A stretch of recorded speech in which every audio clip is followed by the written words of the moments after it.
Di sebuah rumah sederhana, tinggal 3 orang adik-beradik yang bersekolah di sebuah sekolah yang sama. Zafran, abang sulung yang bertanggungjawab dan suka bangun awal untuk bersiap. Zafirah, adik perempuannya yang sering bangun lambat tetapi cepat bersiap walaupun dalam keadaan kelam kabut. Dan Zaidan, adik bongsu yang paling malas untuk bangun dan sentiasa lambat bersiap untuk ke sekolah. Setiap pagi ibu mereka akan membangunkan anak-anak untuk bersiap ke sekolah.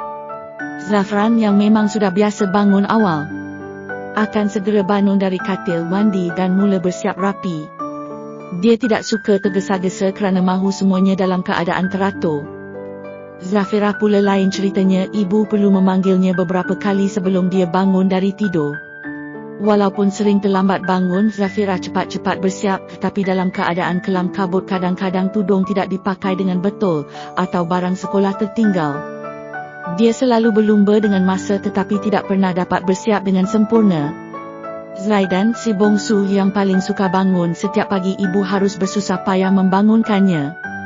Walaupun sudah beberapa kali dikejutkan, dia akan terus tidur dan hanya bangun setelah semua orang sudah hampir siap. Akibatnya dia bukan sahaja lambat bangun tetapi juga lambat bersiap. Dia seringkali menjadi punca kelewatan mereka ke sekolah.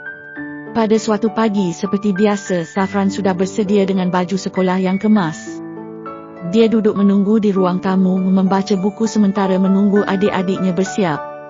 Zafirah, walaupun baru bangun, berlari-lari di sekitar rumah mencari buku dan barang-barang yang tertinggal.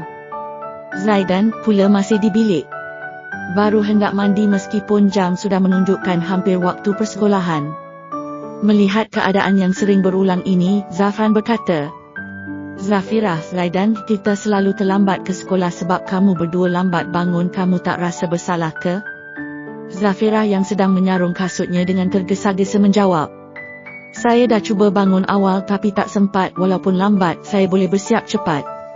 Zaidan yang baru keluar dari bilik mandi dan melihat abangnya.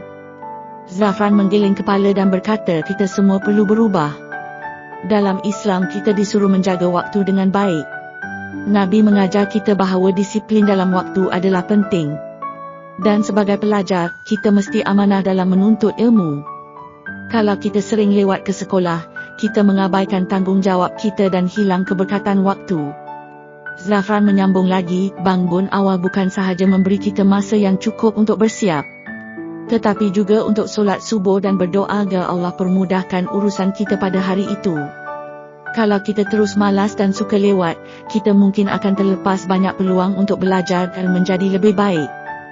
Zafirah mula merenung kata-kata Zafran. Dia sedar walaupun dia boleh bersiap cepat, keadaannya yang kelam kabut selalu membuatkan dia terlupa perkara penting. Zaidan pula mula berfikir tentang sikap malasnya yang sering menyebabkan mereka semua lambat. Sejak hari itu Zafran, Zafirah dan Zaidan berusaha untuk berubah.